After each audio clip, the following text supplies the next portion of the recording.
everyone, my name is Chantel, and today I thought I would do kind of a different video. I went online and I looked up a bunch of questions about growing tomatoes, and I thought since I'm going to be starting my tomatoes from seeds right now, I would try to answer all the different questions that I found online. And hopefully that would be helpful to you. But before I do that, I'm going to share with you what I'm going to be planting today. I have 7 different varieties of tomatoes, and I'm going to be planting them in this tray over here. I have these 3.5-inch cells. I got these pots from Amazon. This is my first time trying them, but they seem really sturdy, and I'm super happy that I got them. They got plenty of holes at the bottom, and I think I'm going to be able to use them over and over again. And I love the fact that they are square because I could just stack them in here in these trays. And I also got this tray at the bottom from Gardener Supply, and it's super sturdy. You can see I'm holding it up with all this heavy weight of the soil. And I thought starting tomatoes in these bigger pots is going to be much better than just starting them in these smaller cell trays and then having to pot them up super early. I mean, it is beneficial. Potting them up is beneficial, but I just want to minimize the steps that I have to do before I plant them outside. The reason why potting them up is beneficial because when you do pot them up, you bury the stem deeper into the soil up to the leaf nodes. And I have, I believe, a short on that. I could link it in the description box below if you guys are interested in seeing how to do that. And what that does is it allows the tomatoes to send more roots along that stem. So with those tomatoes have these hairy kind of stems, and some of those hairs can develop roots. Not all of them, but some of them can develop roots, and the deeper you bury that stem, the more roots that tomato plant can have, and the sturdier it will be, and also the healthier it's going to be because it's going to have a lot more roots. Tomatoes are actually a vine, and when they do spread on the ground, if you don't trellis them, they put out roots naturally in the places where the stem touches the ground. And you can grow them that way, but the tricky part about that is, you know, if you have rodents, then they are going to come and eat the tomato fruits off the ground because it's very accessible to them. And also, if the fruit is touching the ground, there's a possibility of the tomato rotting. You could, if you want to allow them to do that, create a little bit of a tiny trellis over the ground, maybe with some sort of sticks or whatever. You can just kind of stick them into the ground and have them go over them so that the fruits don't touch the soil if you want to prevent the tomatoes from rotting. And if you don't overwater the plants, the tomato plant itself is not going to go through a lot of diseases, and probably no diseases at all, because if it is touching the soil and there's a lot of moisture that is touching it, and moisture evaporating and touching the leaves, that tomato plant is going to be a lot more prone to disease, with all the diseases that tomatoes could face. So here I am already heading into the information about tomatoes. I didn't expect that I'm going to be doing that, but let me share with you what I'm going to be planting. First, let's start with the tomatoes. So I have my favorite variety of tomatoes, which is the red cherry large tomatoes, and I'm still planting this variety for over now 7 years. I love it so much. It is a large cherry tomato. It is super sweet, and it's great for sauces and puree, and it's just really delicious. And it's also great for just fresh eating, and it has a little bit of tanginess in it as well. I personally love eating it when it's not fully ripe because I love sour fruits. Tomatoes are actually a fruit also, and also it does have a lot of seeds in it. So what you can do if you want to use it for purees and soup and sauces, which I do all the time, you can just boil it down and then strain all the seeds and the skin off of it, and you could use it just like a paste tomato. You are going to end up with a lesser amount of sauce or puree, but it's going to taste absolutely delicious. And if you want to can it, you can use the water bath method or pressure can it. I have never tried pressure canning tomatoes, and this coming up year, that's what I'm going to be doing, because I don't want to add citric acid to my tomatoes, because that's going to make the flavor more sour, and I don't want to have to add sugar to my sauces, like the pizza sauce or pasta sauce or whatever it is that I make, because when you add an acidic flavor, you have to kind of balance that out and with the sugar. And I'm going to try pressure canning tomatoes. We'll see how that turns out. I think it's going to be good. We'll see. I can't tell you either way. If you have any experience canning, pressure canning tomatoes, let me know in the comment section down below whether you like it or not, and how does it turn out. Is it, does the color change? Is it thicker? What are your experiences? So that's the first variety, and my favorite variety. My second favorite variety is the Cherokee purple tomato, and this is a determinate tomato. I did not mention that this variety over here, the cherry tomato, the red cherry tomato, is an indeterminate tomato. This thing, if you let it grow, it could grow probably up to 25 to 30 feet tall or long if you just let it sprawl on the ground. But it's absolutely delicious, and I could keep going on over that variety. It's just so delicious. And also the Cherokee purple tomato is absolutely delicious as well. It is sweet, and it has this sort of earthy flavor as well. The next one is the Rutgers tomatoes. I don't know how to pronounce that, but this is just a kind of like the tomatoes that you would get from the store, like the ones on the vine tomatoes, and those, or a slicer tomato. That's really nice also. This is, I believe that's an indeterminate, oh no, this is a determinate tomato, okay. That's a determinate tomato. And I have the Amish paste tomato and the black strawberry tomato. I love this variety as well. When you let this variety ripen properly and you don't overwater it, it tastes absolutely amazing. And I'm going to try again to plant the spoon tomatoes. I tried last year. One of them sprouted and just didn't do that great. So my plan is to plant them in these 24 cells or pots, and I'm going to be planting 3 to 5 tomatoes, probably 5 seeds in each pot, just because I'm not sure how many of these tomatoes are going to germinate. So I might end up with 72 tomatoes. I might end up with 100 tomatoes. I don't know, or 100. Yeah, so I don't know how many. And also this variety, I mean, I have to plant at least 5 seeds because these seeds are super old. And last year I was trying to save seeds, and then I just kind of wasn't able to. I went through the fermentation process and I was too late to get to the seeds, so I just had to toss all the seeds because I wasn't sure if they're still okay, because I let them ferment for super long, and I thought, I'm not sure if the seeds are still good, so I just dumped them all. I don't know, maybe I'll just have some tomatoes sprout wherever I dump them. And also, where these tomatoes planted themselves last year, they dropped a lot of seeds in there, so I'm sure I'll find several of these tomato plants in there, and I could just pull them up if these don't sprout. But I'm going to be planting 10 of the cherry tomatoes, 10 of the Amish paste tomatoes, 10, the goal is to have 10. I'm not going to be planting 10 seeds, but the goal is to have 10.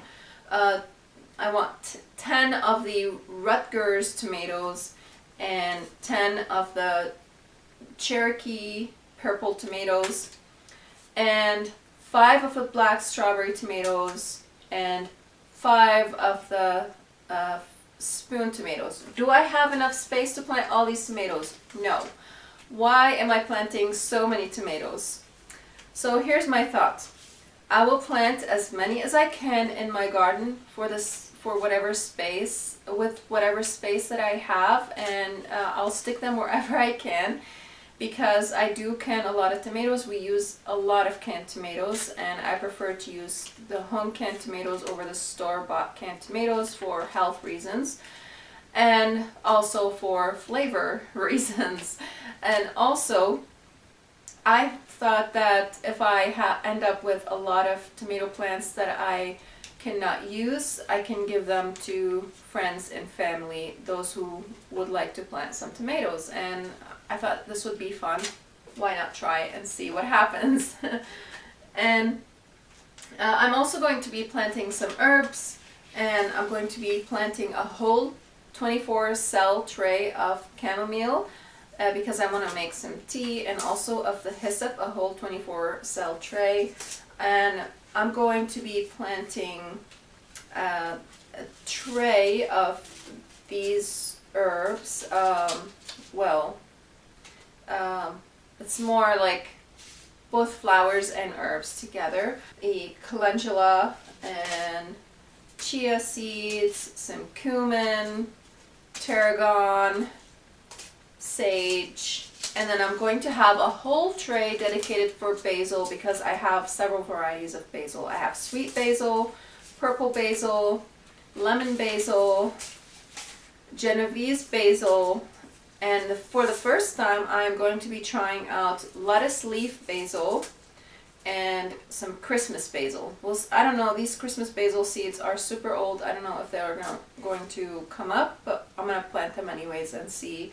If they don't come up, I'll just plant something else in their place. Now, I am starting these seeds super late. This is the last day of April, but that's the only time I was able to get to this, and that's okay. I mean, I can't plant outside anyways. I can't put these plants outside anyways until at least after May 20th, and we are still having some cold days. It's still in the 30s and 40s. Yesterday and today it's been in the lower 40s, and the nights are dipping down into the 30s, and we are in the last day of April. So I don't know if it's going to be like last year where it's going to be cold up until like mid-June. We'll see. If that's the case, these plants have to stay inside until the weather warms up a little bit more, up to like 60 to 70 degrees outside. That's when I can start taking them outside, and I'll have to harden them off, of course, for a week or two before planting them. So now I'm going to start planting, and I'm going to start answering your questions. But first I'm going to write down the varieties on these labels over here that came with these pots. Whenever I bought them, they sent these labels with them. I do have these labels as well, which are my favorites, but I thought, you know, since these labels came with the pots, I'm just going to use them because I buy these separately, so I might as well use these. And I was thinking maybe I should start using these to label my plants outside, like the flowers and trees and stuff like that, and take the tags off of them because I don't want to keep the tags on my plants because it's just unsightly. But I do keep them for now. I've been keeping them on my plants outside in my flower beds and such because it helps me recognize my plants, and if someone asks me what is that plant, I can look at the tag and tell them what that plant is. But sometimes I lose the tags, and so I thought by using these outdoor in the flower beds, that's going to help me to keep track of all the plants that I have. Okay. So I got my phone here with me, and I'm going to try to answer all the tomato questions that I can while I am planting these tomatoes. I'm going to try to not make this video too long. You don't have to see all the planting process that I do over here. I will just answer whatever I can in maybe like, I don't know, 20 minutes. And if I'm not done by that time planting, it's alright, you don't have to see the whole thing. I'll just end the video. So I can't write and talk at the same time. I'm not that kind of a person, so I'm going to write the tags first, and then I will answer the questions. How much sun do tomatoes need? The ideal amount of sunlight for tomatoes is 8 hours. The more sunlight you can give the tomatoes, the better they are going to be. And Also, the sun is going to help enhance the flavors of the tomatoes. And it is, ooh, those are too deep. Be 1/4 inch. I'm getting distracted. And also it's going to help in preventing disease. So I'm going to put 2 seeds in each hole just to make sure that I'm going to get something sprouting. I'm pretty sure they're going to sprout, and then I'll thin them later. I really have such a hard time thinning plants, but I'm going to have to. So tomato plants, you just want to plant them about 1/4 to 1/8 of an inch deep. You don't want to plant them too deep. Otherwise they're going to have a hard time sprouting. And I'm just making 3 holes in each of these cells. This is not really a question that I found online, but I kind of got it from the questions that people were asking. And that is, when can you plant tomatoes outside? And I'm going to say that last year I planted them super early outdoors, and I had great success with them. And that is because I had frost covers, and I actually planted them super early in the season when we were still having frost outside, and I kept the frost cover over them. And then when the weather warmed up, I would take the frost cover off of them and let them get the sunshine, and then eventually I just took the frost cover completely off of them. So if you have frost covers, you could plant them outside. I had 2 layers of frost covers over them because we do live in zone 5 and we can get frost in April and May and even sometimes in early June. So if you don't have frost covers, however, the best time to plant them is when the temperature outside is between 60 to 70 degrees Fahrenheit, and I kind of already touched on that a little bit. And tomatoes really thrive in that kind of a weather, and they do struggle a little bit when the weather starts to become hot and humid. And so it's really important to have the tomatoes aerated and have to have a lot of air access to the tomato plants.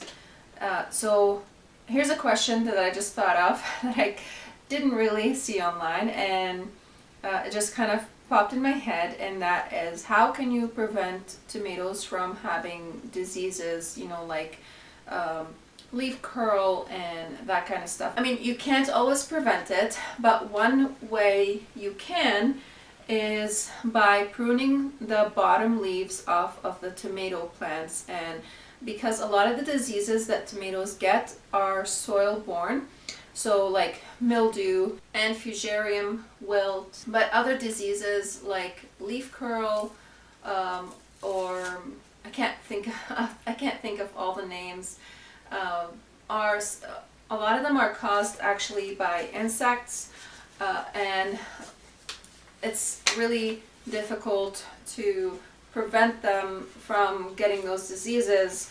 The only way you can prevent them from getting those diseases is by keeping the plants healthy. And if you have to spray, I encourage you to use organic sprays, such as BT, and also make sure to spray at times when the pollinators are not active, and try to avoid the flowers so that the pollinators do not get get harmed by the spray. Even though it is an organic spray, it can still harm the pollinators. Another way to keep your plants healthy and prevent disease from happening is by making sure they get enough moisture, but also making sure that they don't get over too much moisture at the same time. So you just watch your soil and watch how your plants are reacting. Just because a plant is wilting does not mean that it needs water. Always check your soil to see if it has enough moisture in it. If it does have a lot of moisture and the plants are wilting, then maybe you are over-watering your plants.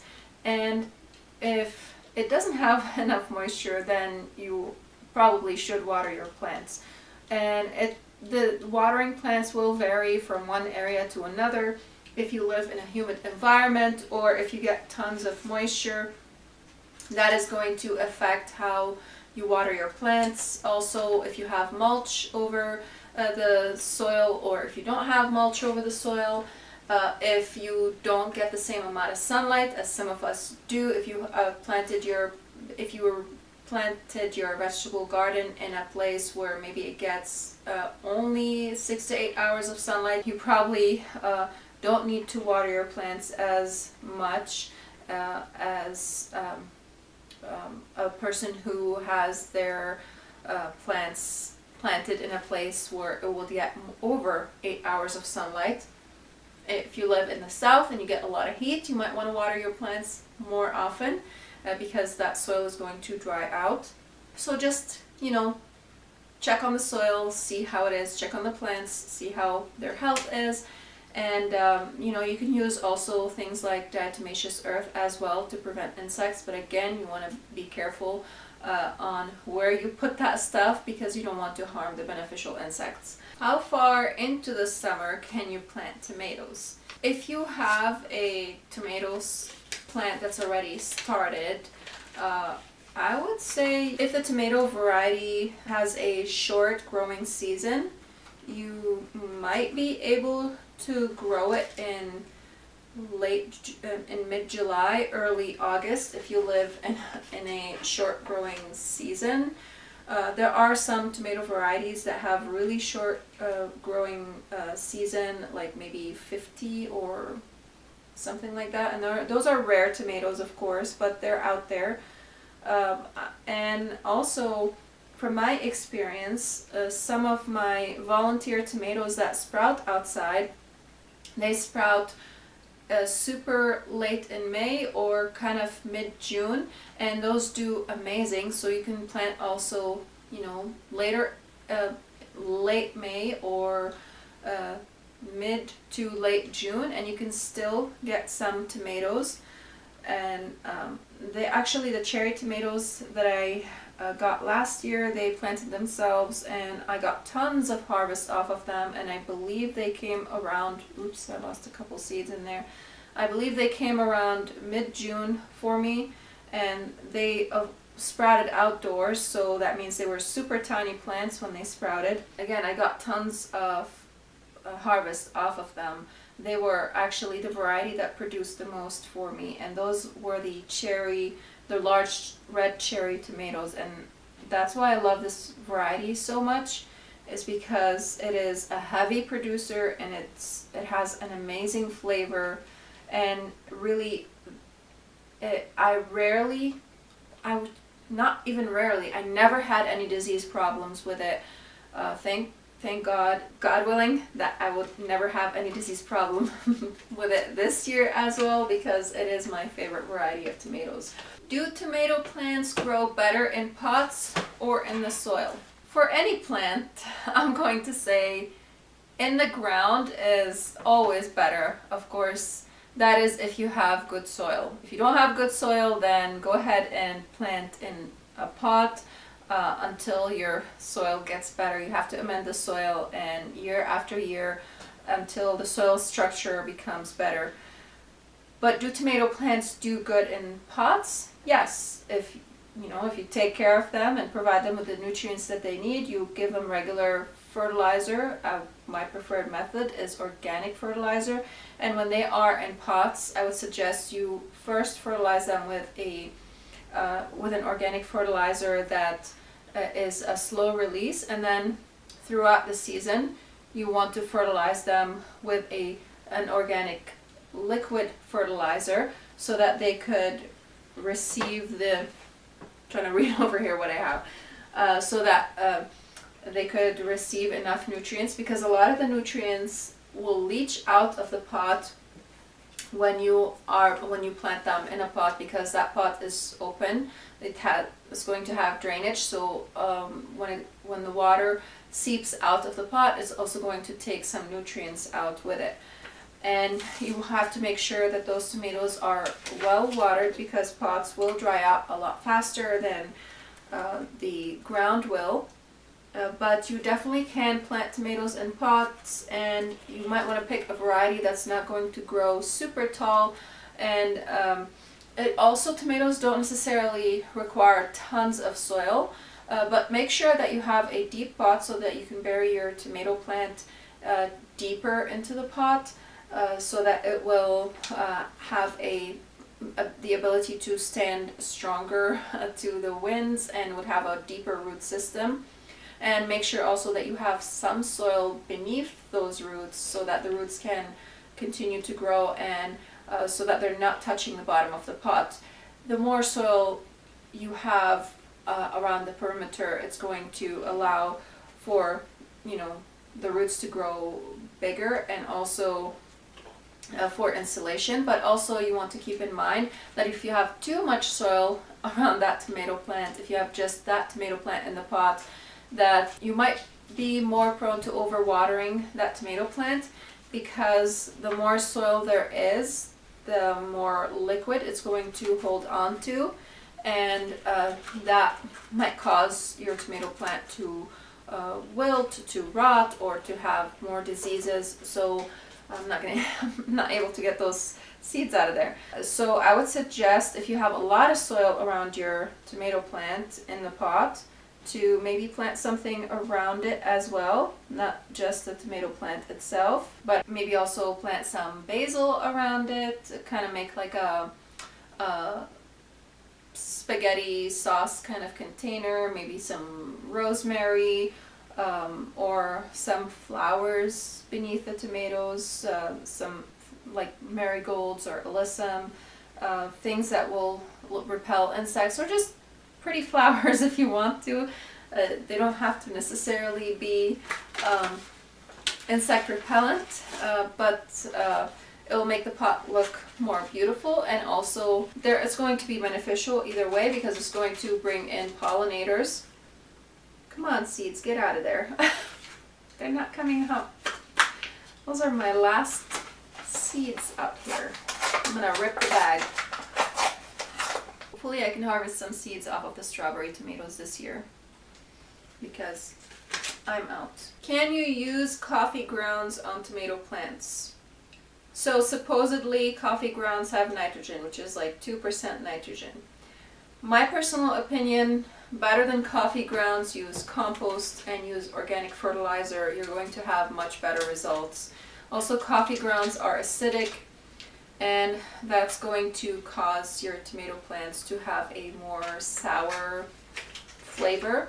And if you want your tomato plants to taste on the sweeter side, you might want to make the soil a little bit less acidic. But tomato plants do prefer an acidic soil around 6 pH.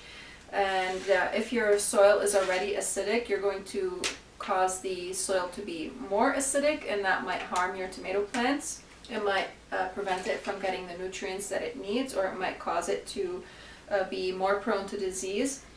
So instead of coffee grounds, I would suggest you use some fertilizer, some good organic fertilizer, or some compost or manure.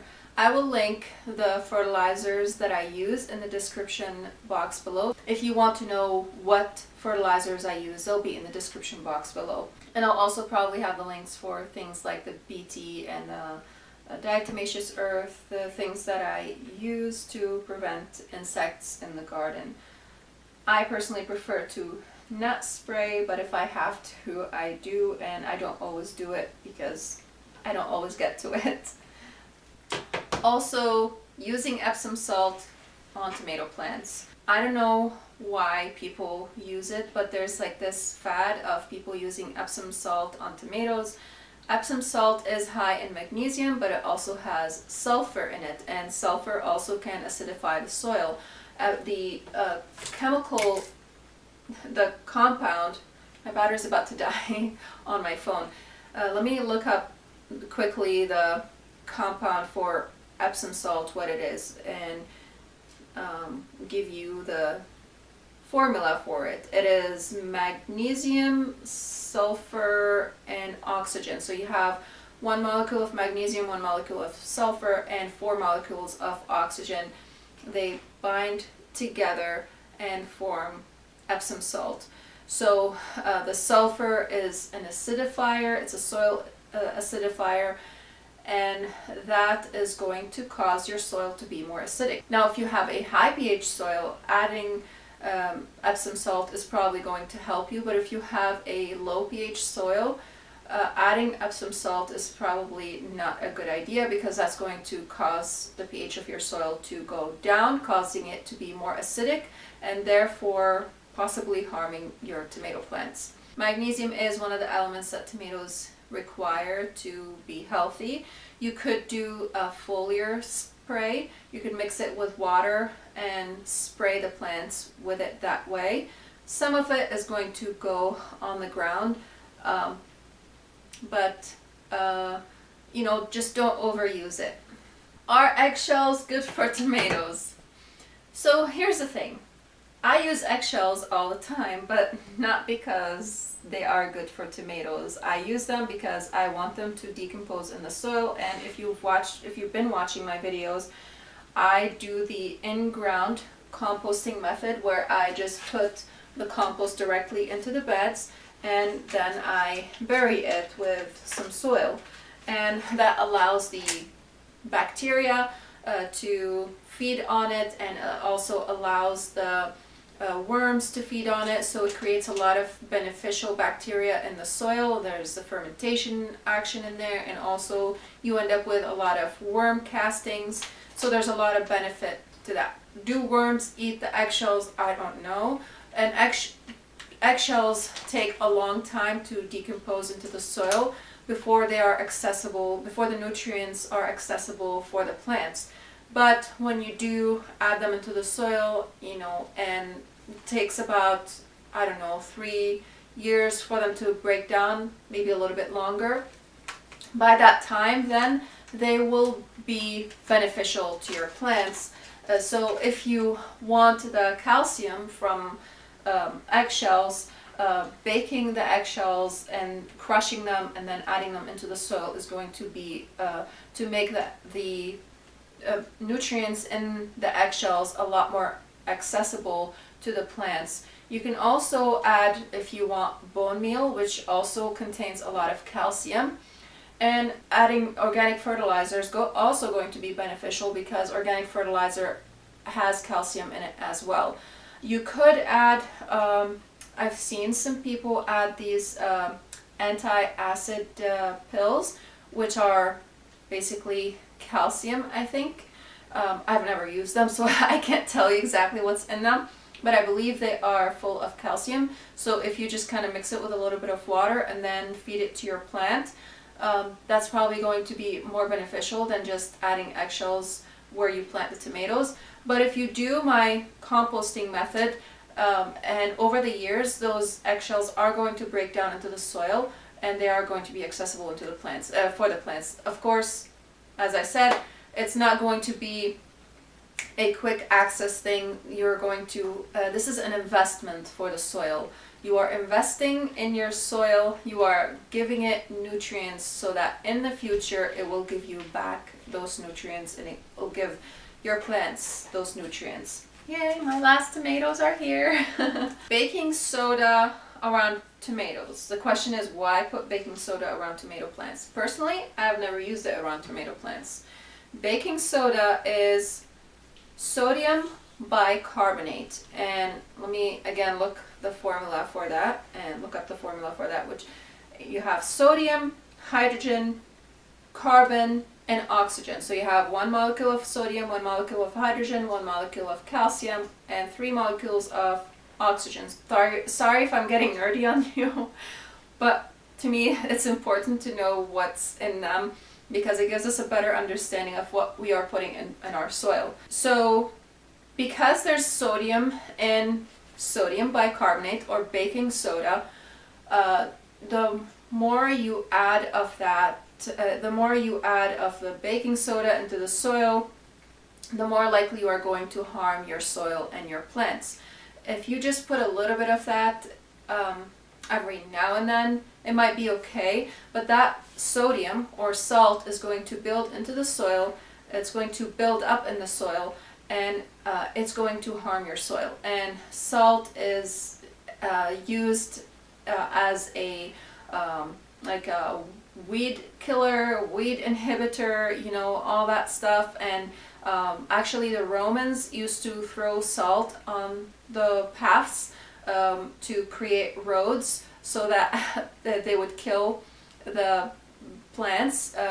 Salt, I believe, is high pH. I think that's the reason why it kills plants. I could be wrong on that, but it does not allow plants to grow. Now there are some plants that can tolerate salt, you know, like plants that live near the ocean, but you are not planting those plants in your raised beds or in your vegetable garden. So I suggest to not use so much baking soda. If you do use it, be very careful on how much you use of that. Now, the hydrogen, the carbon, and the oxygen, of course, are going to be helpful, but people say it sweetens the soil, and I don't know why they say that. It makes it, I guess that's because it makes it high pH, which makes total sense, because the salt is, again, has a high pH, so that's going to make your soil more basic or more alkaline. And again, that the more you add of that, the higher the pH of your soil is going to be. And tomatoes like a pH around 6.5 or 6.8. So just be cautious on how much you add that baking soda, because you don't want to ruin the pH of your soil, and you don't want to ruin your soil. You're going to end up with too much sodium in that soil, and you're going to stop to lock those nutrients in the soil, and the plants are not going to be able to have access to them, because some, like our bodies, plants require a certain acidity. For our bodies, for example, to absorb iron, we need an acid in order to be able to absorb that iron. And I know that from experience, because I had anemia in most of my pregnancies. Same thing with the plants.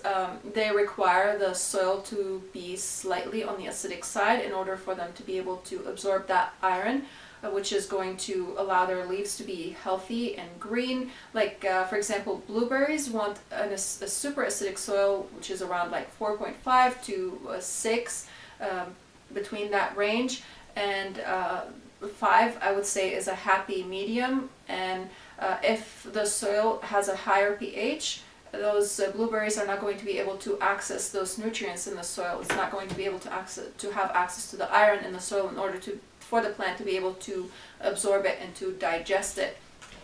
And same with is going to be with tomatoes, and with any sort of plant that you are planting. You want to pay attention to what kind of acidity that plant likes, and if your soil is too acidic, then you might harm the plants. And if you the plants are not going to be able to access that the nutrients, and they're going to be more prone to diseases. And if your soil is too high pH, the same thing applies. So you can get these little test soil acidity test kits, which is either you can test it with a chemical test, or you can just get these things that you stick them into the ground and it reads the soil acidity for you. I think I have a link for you in there in the description box below. If not, I'll try to add it if I remember, because I just forget and I don't always remember to add these links, because I just, you know, I say I'm going to add them, but I don't always do. I don't know where I was going with that. Why was I talking about soil acidity? We were talking about baking soda. I don't remember. But basically, you just want to make sure that the acidity of your soil, or the pH of your soil, is going to be the proper pH for the proper plants. And we have kind of on the neutral side pH, it's around 6.8 over here. So I do have to add soil acidifier in order for the plants to have better access for the nutrients. And my blueberries tend to struggle in the ground because of that, so I am trying to add soil acidifier seasonally. Probably I'll have to add it in the spring and in the fall so that the blueberries stay healthy in the ground. We'll see how that's going to work out. I'm still struggling with them. But I did put a lot of them in the pots, and I think that's just going to be a lot easier for most of the blueberries. But I do have 2 in the ground, and I'm planning on getting more. So I'm hoping that the ones in the ground are going to do good, so that I can just plant the other ones that I get eventually in the ground. I do want to get the pink blueberry, pink lemonade blueberry bush and try that out, because I've heard good reports on it and it looks really cool, and the name sounds really cool, and I think it will probably taste delicious.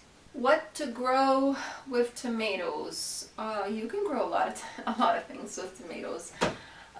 You can use the understory under the tomato plants if you do prune them.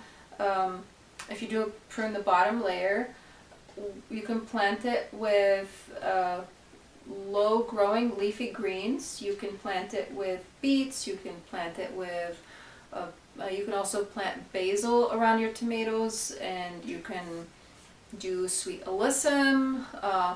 A lot of just the low growing stuff. You can use that space under your tomato plants to plant whatever low growing thing that is, that doesn't have like a super deep root system, just a shallow root system that's not going to like take tons of nutrients away from the tomatoes and kind of grow in the same space next to the tomatoes. And the last question, which I didn't look up here, but I'm thinking that you probably guys have, is how close can you plant tomatoes? And I plant my tomatoes about 18 inches apart from each other, but that is because I prune them very heavily, and I do single stemming tomatoes. I don't do that for the determinate tomatoes, but I do it for the indeterminate tomatoes.